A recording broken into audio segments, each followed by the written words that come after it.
What is up, good people? So glad that you're here checking out this extra bonus episode.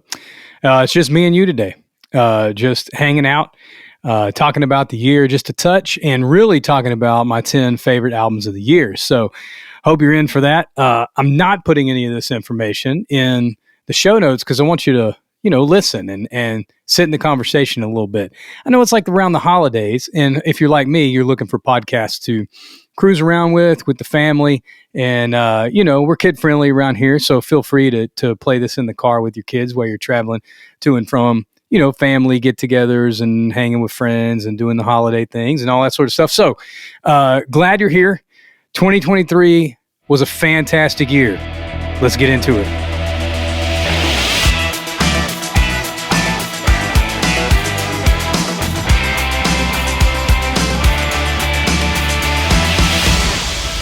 All right, we're here, we're doing it. We're talking about my 10 favorite records of the year and just a little bit about the year itself. So I got some notes, here on my iPad, and I'm going to just talk about a couple things, and then we'll get into the records of the year. So first thing I want to do is just say thanks to all the guests we had on the show. We went through a little bit of a renaissance this year, and which is odd because we're only a couple of years old. We're only 40. This is episode 41, so we're not really into this a lot. But you know how things go. You get a little bit of clarity and figure out what stuff's all about. So we enjoyed the first season of the show, talking about music and all that sort of stuff with people. And then exploring just conversations that I've been having with all types of creative people about their process creatively, their creative journey, the work that they've done, things they face day in and day out as creative people. And I think that's really important. MYFI is about clarity. It's about finding clarity for yourself as a creative person. And it's been really interesting to hear the stories of the people that we've had on the show. So I want to say thank you to every single person who has been on the show. We kicked off the year with Dylan Nash from the band Lily. Amazing. I'm actually going to talk about them just a little bit, a connection that they have to one of my favorite records of the year. Interviewed my friend JD Clayton. Amazing. He had an incredible year. He's got some great music out. You should check him out. Great country artist. OK Kennedy released her first record this year. It's fan-freaking-tastic. A lot of great people worked on that album, but she is just a fantastic songwriter and artist, and check her out. We interviewed Ryan Humbert from the Shootouts. They have also had a fantastic year. They performed at the Grand Ole Opry for the first time in their career, released 2 records, if I remember right. And then we interviewed Sons of Silver. That whole band basically was on the podcast that day. It was fantastic to have all them on there. And they have a record coming. They've teased a little single. They've been working on this record for a long time. It's going to be amazing. They're a great rock band based out of LA. We had the Imaginaries on the show. They've had a great year, done some work in film, released a lot of music and creative projects and great stuff. Shane, who's in the Imaginaries, started a guitar pedal company called Westerland Audio that we talked about quite a bit. And you can go back and check out all these episodes. I encourage you to. Matthew Mayfield, working on a new record. It's going to be amazing. He's one of my favorite rock singer-songwriters and a solid dude, too. We got to hang out in Birmingham over the summer and super good hangs. Chris Staples released a fantastic record this year as well. Did a huge tour across the U.S., like kind of small venues and like house shows and stuff. But everything I saw from that tour was amazing. I was out of town when he came through my area, so I missed him. But he's a phenomenal songwriter. Chris Staples, great episode. Gabe Larson from the band Waldemar. They were on CBS. I think it's a CBS Saturday morning thing. They had a great debut on there. Their record is fantastic. And I would say it's an honorable mention. It almost made my top 10, the Waldemar record. One of my favorites of the year for sure. Sid Seth, a great pop artist from New York City. Hope to hear some more music from him soon. He dropped a couple singles this year. Aslan Freeman, my friend, who is the music director and guitarist for Lainey Wilson, who had a heck of a year. And even as I'm recording this, the day I'm recording this, they are playing. Oh my gosh, I forgot where they're at tonight. It's like the Tonight Show. It's something big. There's something big. I saw it on his Instagram today, and I just can't remember off the top of my head. Sean Kelly, who wrote a great book. Oh my gosh, and the name of it is escaping me. Don't call it hair metal. I had to look behind me because it's in my reading stack. I'm about halfway through it. It's or a little more than half. I'm almost done with that book actually, and it's fantastic. It's just about respect around 80s hair metal and that whole genre and the virtuosity and stuff that sometimes gets ignored because the genre was looked at as a little bit cheesy. Even I don't agree with that, but if you do, there was a lot of great talent in that. Sean wrote a great book about that. He's in some incredible bands.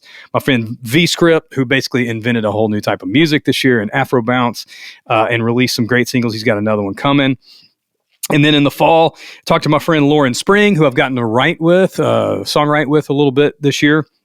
She's released some incredible projects, a new single, Where You Belong. She's got more stuff coming. Ariel Posen, virtuosity of a guitar player, but also released a great record this year. My friend Joel Cordy, who owns Chase Bliss Audio, the founder and owner of Chase Bliss Audio, a brilliant dude, one of the best souls you'll ever meet in your life. His episode was our biggest watched and listened to episode of the year, and you should go check it out. It's a great episode if you are in branding, if you own a business, you're an entrepreneur, if you're in the creative industry at all, you work with guitar players, or you are a guitar player, you would love it. My friend Needles, who actually was just in a session with yesterday, who's an incredible producer, and his stories about being in the industry and how he got started, all this sort of stuff, super inspiring. My friend Dorothea Taylor, who we've become kind of good friends after this episode. Dorothea is an incredible drummer. You probably know her from TikTok. She's huge, like 1.5 million followers on TikTok. She's doing a great Christmas giveaway right now. It's like the 12 days of Christmas, and she's giving away all this cool stuff. And she is just one of the sweetest, most charming people in the world. My friends Nick and Brandon from Whitestone Motion Pictures, who screened their first full-length film this year, The Daylong Brothers. It was fantastic. I got to attend the screening. They're just wonderful people. You can watch the trailer for The Daylong Brothers at their website, whitestonemp.com. And again, you can watch all these. And we finished out the year with my friend Tim Turnquist, who is the Associate Creative Director at American Express. He works here in their Atlanta offices. And man, just an incredible episode about working in the creative industry, corporate versus freelance. He tells a great story about he was watching the Super Bowl and saw that a treatment that he had done actually made the Super Bowl. And so he's like watching the Super Bowl and finds out he was a part of creating a Super Bowl commercial, which is kind of cool. There's a cool story behind it too. Tim's a great dude. Please go back and check out some of these episodes. All of these were fantastic. And I just want to say thank you to each and every guest on the show. They have to take time out of their schedules to come on and tell their story and talk about what they're doing. And I just think it's fantastic. And you should go back over the holidays. If you missed any of those episodes, go back, check them out, and then check out their work and what they're up to. Let's support each other as creative folks. And I think that's awesome. And thank you to all the listeners. I want to say thank you to all you guys who have listened to episodes, checked out the show, shared stuff on social media, subscribed on YouTube. We hit some milestones this year, and that's a great thing. It's hard to grow a podcast nowadays because there's a lot of them. And so you kind of got to find your audience. And I think that we have found each other.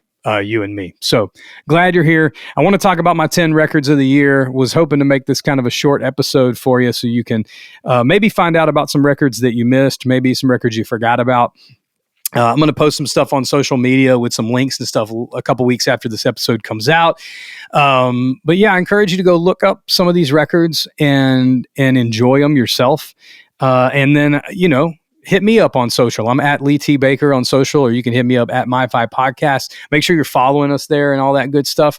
And tell me about the records that you love from the year too. But without any further ado, I'm going to start at number 10 because I actually put these in order. I'm going to start at number 10 and work my way to number 1. Number 1, if you're a friend of mine or we've talked music at all, is not going to surprise you. So you already know. But we'll get there. Number 10. On my top 10 favorite albums of the year. The new record from Marvelous 3. The record's called 4, appropriately titled as their 4th album. A solid, stinking rock record. It was just amazing. The single they dropped was If We're on Fire, which actually isn't really one of my favorite tracks on the record. It's a great song, but there's a song called Jackie and Tina about a couple that Butch Walker's just great at writing story songs to me. He wrote like a rock opera kind of thing a couple years ago. It was sort of a concept record, and it was awesome too. But Jackie and Tina is a great storytelling song about a couple that loves going to concerts together, and one of them passes away, and it's kind of sad, but it's got a lot of energy and stuff too. It's a rager. My Old School Metal Heart, great song. There's just great riffs on this record. And then they went and toured it, and they played like 3 sold out nights at the Tabernacle here in Atlanta. And then they did, I don't know, maybe a dozen shows or something like that. But I loved it. I loved it. Those guys were big hits. They had Freak of the Week was a breakout hit for them in the late 90s, if you're not familiar with Marvelous 3. But they're just a great rock band. And if you just like solid, incredibly well-written rock songs, Butch is one of my favorite songwriters. You would love this record. So I encourage you to go check that out. Number 9 is Jean-Baptiste's album, World Music Radio. I love Jean-Baptiste for a few reasons. One, he won a couple years ago for a record. He won Record of the Year, Album of the Year. I think it was Album of the Year. Yeah, that he won. Unbelievable musician, songwriter. He's a Juilliard guy, piano player, Louisiana guy. So obviously I love him. If you know me, I'm from Louisiana. I love Louisiana. I love all things Louisiana. So I love him. He's got a huge history in New Orleans. He was actually on one of my favorite Tiny Desks of the year. NPR does this show, Tiny Desk, and Juvenile was on there this year, rapper from New Orleans. You got to know Juvenile. I should have even said that. Jean-Baptiste and Trombone Shorty came out and played melodicas with Juvenile on his NPR Tiny Desk, which was just fantastic. But this record's all over the place. Jean-Baptiste is so talented. He's one of those guys who can just do like a multitude of genres. So you may go, oh, well, you may like say, oh, well, he's an R&B guy or a jazz guy. Maybe you've heard a song or two of his before and you want to put him in a corner. He doesn't do the corner well because he does all the genres really great. The song Drink Water with John Bellion and Fireboy is probably my favorite track on the record. Calling Your Name is an awesome song as well. Super catchy, beautiful melody in that song. He has a feature with Kenny G on the record. He's got a feature with Lil Wayne on the record.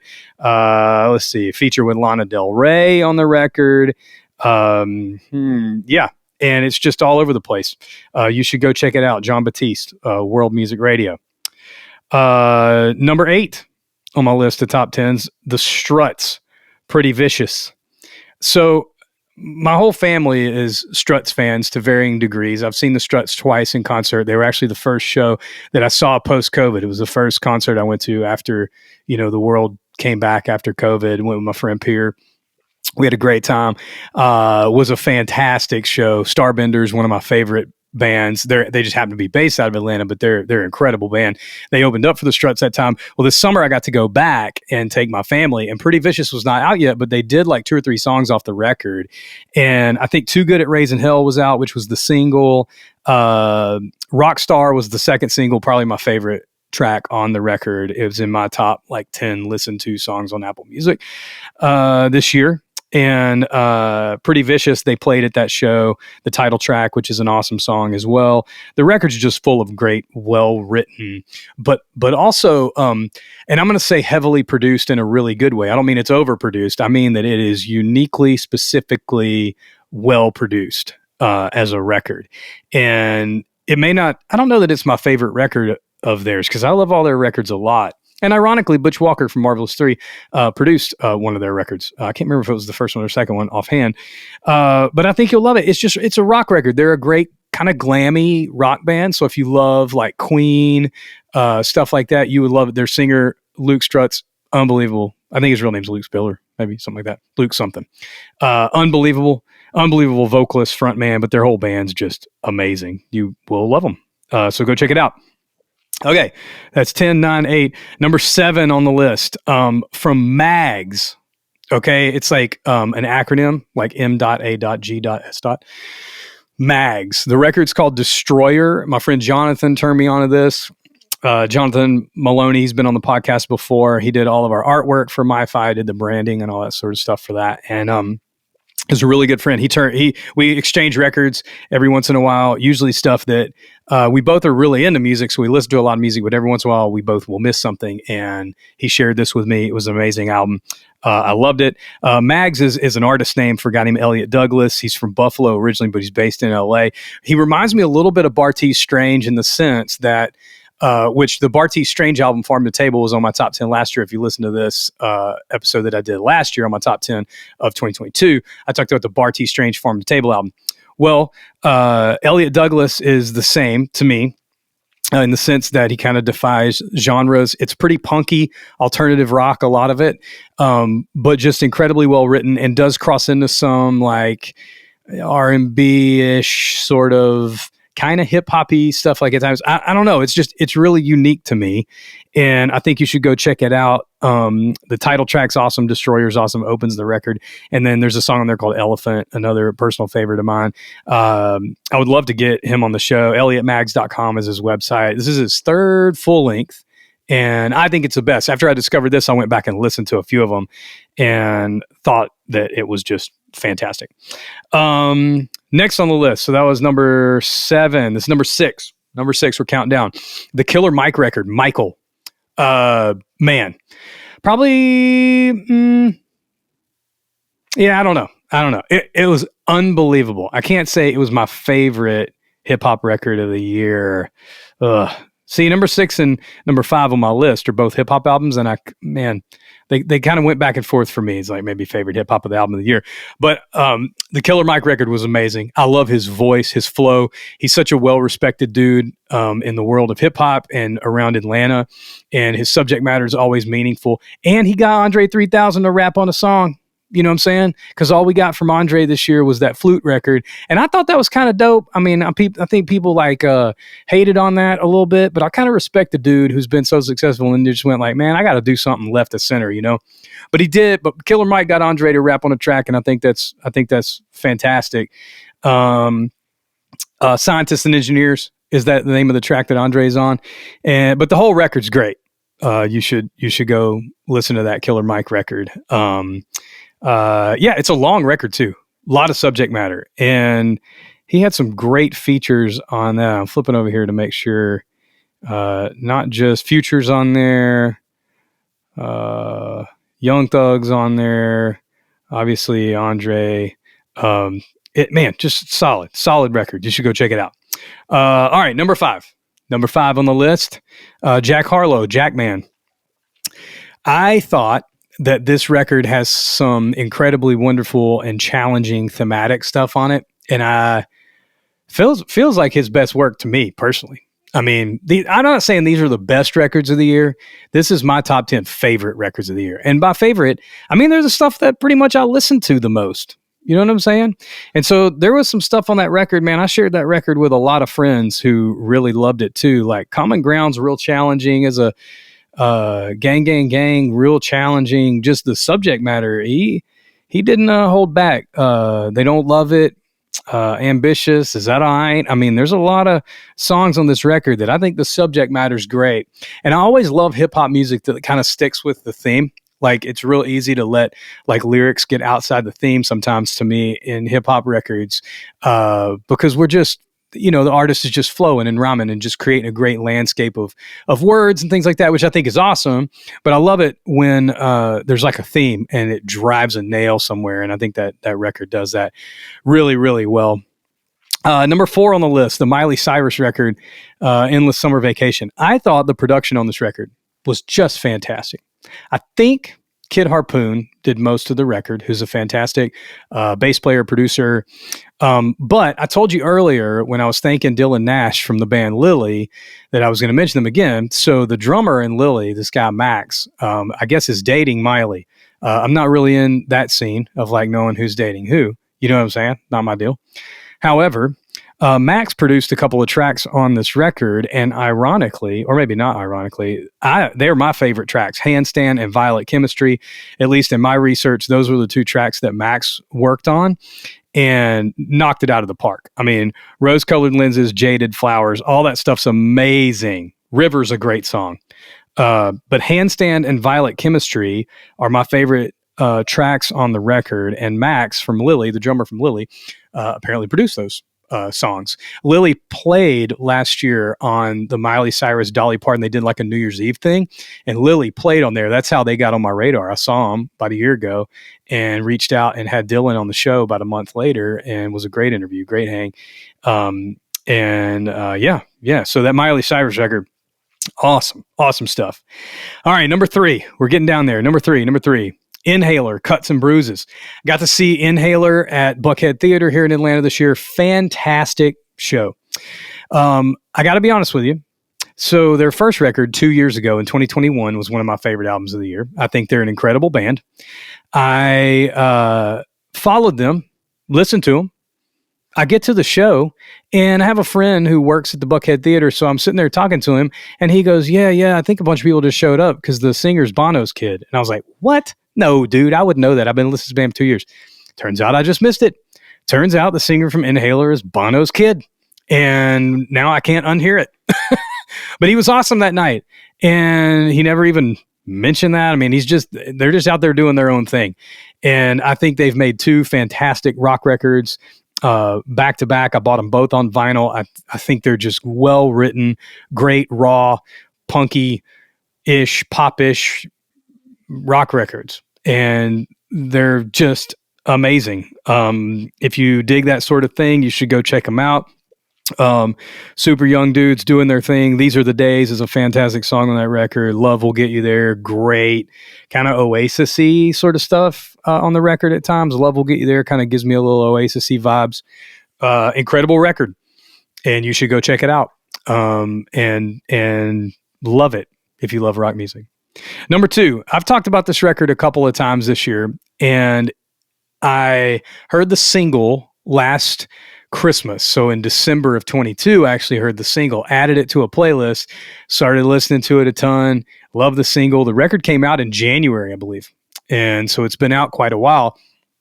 So usually something that comes out so early in the year, it doesn't stay in my top 10. You know what I'm saying? Because like so many other records come out during the year that it's hard to stay. But this record, Ray, My 21st Century Blues, fantastic record. Another sort of genre-defining kind of thing. The first track I heard was Escapism. Unbelievable song. Black Mascara, another fantastic song. She's a wonderful singer in the sense that she almost is like Adele, has those qualities of like intimate, sort of ballady, even like 50s, 60s female vocalist kind of vibes. Like she can croon, she can do the whole, I don't know, just great singer, but she can kind of get into hip hop territory. She definitely does R&B well, pop well.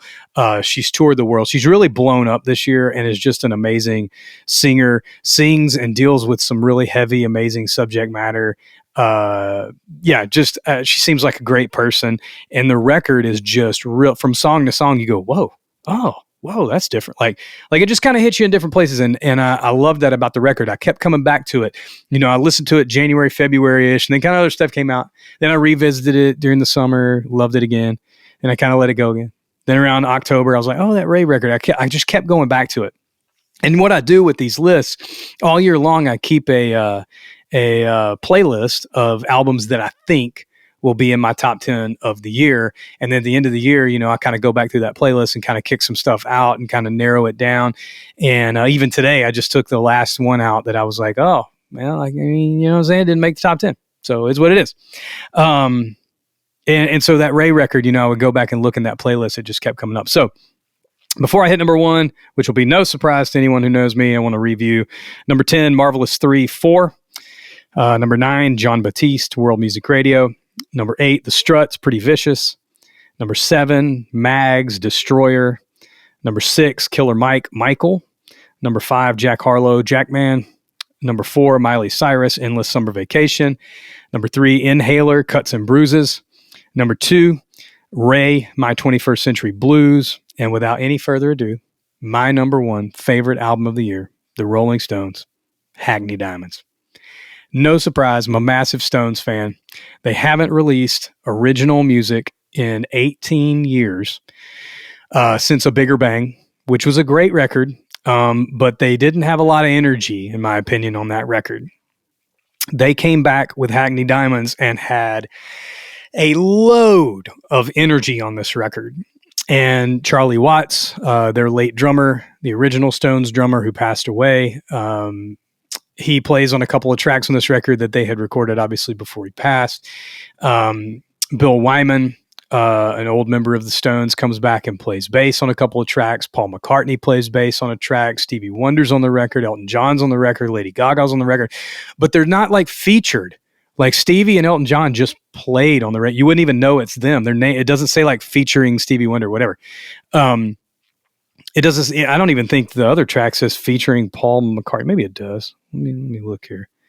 Maybe it does. Maybe Paul McCartney got the feature, but he just plays bass on it. No, it doesn't even say featured Paul McCartney. He played on "Bite My Head Off." He played bass on it. Killer bass tone on that record too. On that song, this record cover to cover, there's not a song I skip. I think the drums sound great, guitars sound great, mix sounds great. The band just wrote their brains out for this record.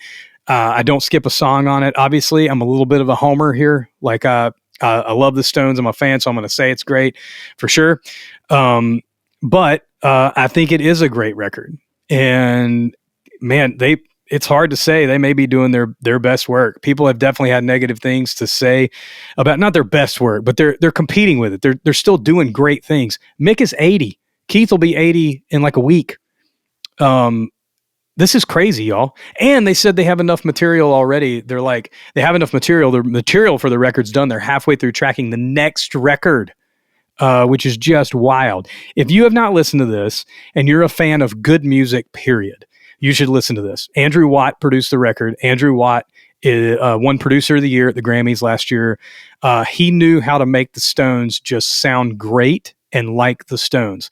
It's not produced modern, even though Andrew's worked with tons of great hip hop artists and pop artists. He's like in his mid 30s and really is an unbelievable producer. He just knows how to get the best out of people. And I love a lot of the work that he's done. I was shocked when I heard he was doing this Stones, or that he had done the Stones album before it came out after they announced it. But I read an article in Guitar Player magazine. My friend David loaned me the mag, and I checked out the article, and it was just unbelievable. The article where they interview Keith in the issue of Guitar Player, I think it was from like October, maybe, when the record came out. The article where they interview Keith and the article where they interview Andrew, both fantastic and just so much insight. The record, they close the record by singing Rolling Stone Blues, where they get their name. It's a Muddy Waters song, so they do a cover of this Muddy Waters song. They had never done that song before. They had never sang it, never covered it, never played it live, never recorded it. And so it was Andrew Watt's idea, and he kind of had to talk them into it to do it. And it's just Mick and Keith singing the song that gave them their name to close the record. And I think it's magical and amazing. And there's a lot of great moments on the record. And the songs are just also well written and wonderful. You should check it out. So my number one album of the year, Rolling Stones, Hackney Diamonds. Thanks for checking out my top 10 records of the year. And thanks for being a fan of the podcast. Please make sure you're following us on social at MYFI Podcast. Everywhere you can follow me at Lee T. Baker as well. We're most active on Instagram. Make sure that you go subscribe on YouTube and check out the episodes there. Today, you're just watching my face talking into a microphone. But every other episode, not a lot of times, every time we have a guest on, you can see us interacting and stuff. And we have a lot of people that like to watch the podcast or consume the podcast that way. But make sure you subscribe and click the bell and do all the YouTube things so you get the notifications and whatnot. You know how that works. And man, I hope you enjoyed music this year. I hope you enjoyed the podcast this year. Please tell a friend, share it, rate it, review it. All that stuff helps us pop up in people's feeds and whatnot. And we want to be a place that you can come as a creative person, find out about great new things that are going on, as well as just be encouraged by the work and the journey and the process of other creative people. You can check out MyFiCoaching.com as well. I work with creative people all the time as a coach. I do a free weekly newsletter called MyFi Monday, and you can sign up at MyFiPodcast.com or MyFiCoaching.com.